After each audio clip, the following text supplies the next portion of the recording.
The enemy of Ishmael, that Ishmael represents, is an enemy that cannot be defeated by conventional methods. The danger of Ishmael is a much more subtle danger. There's no way to stop it, meaning there is no logical way of stopping people who are willing to die for their cause.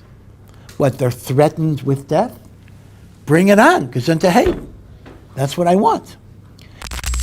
In a video circulating on social media, a Jewish student asks a rabbi a question. The student appears confused about why God grants the prayers of Muslims, whom they consider to follow a misguided religion. In general, Jews believe that Muslims worship the same God as they do, but they regard Islam as a misguided faith. We have the same God as the Arabs. We believe in the same God, one God.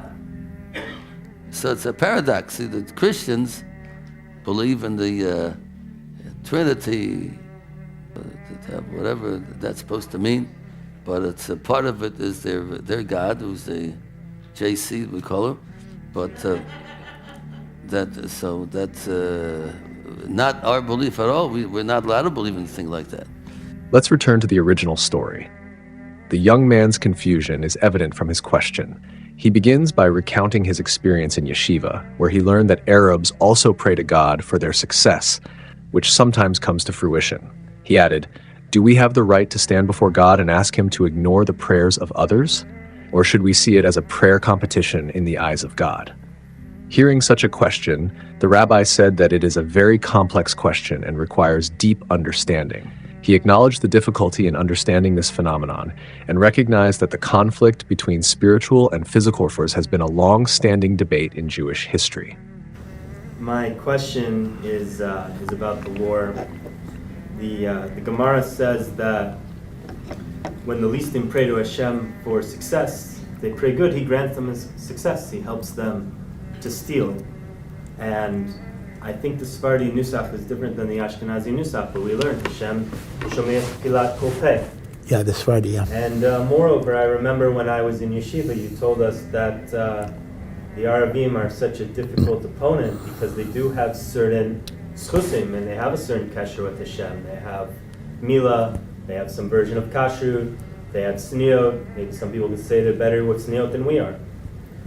And so my question is something that I've been struggling with, standing before Hashem and tefillah, feeling some sense of confusion and discouragement about that. And even though it hasn't been for me, I can imagine someone might feel something as negative as even betrayal, that to think that the Arabim are, they're praying to Hashem for success to hurt us. And we know that, we know that they did that.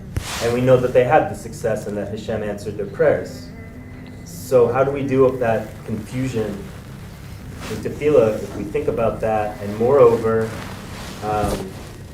do we even have the right to stand before Hashem and say to Hashem, please Hashem, listen to our prayers, ignore them?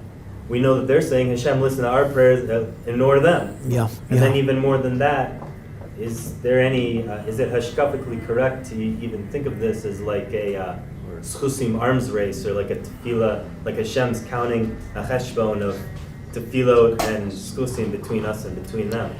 Yep, it's a very, very difficult issue, and this is a concept that I admit has given me much confusion and uncertainty over the years.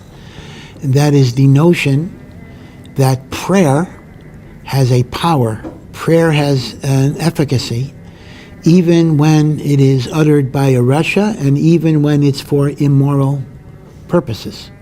This is the kayach of prayer if it is belev shalem, if it is truly sincere. There is something called dark spiritual energy. Tefillah is a spiritual energy, and even when it comes out of darkness, it has a certain power.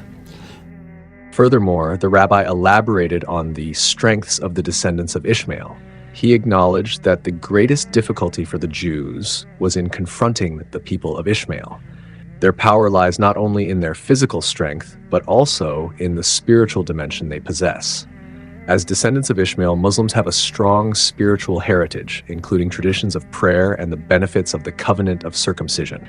This spiritual aspect sets them apart from other enemies of the Jews, as they can harness their spiritual strength to achieve their goals, even if it means sacrificing their lives.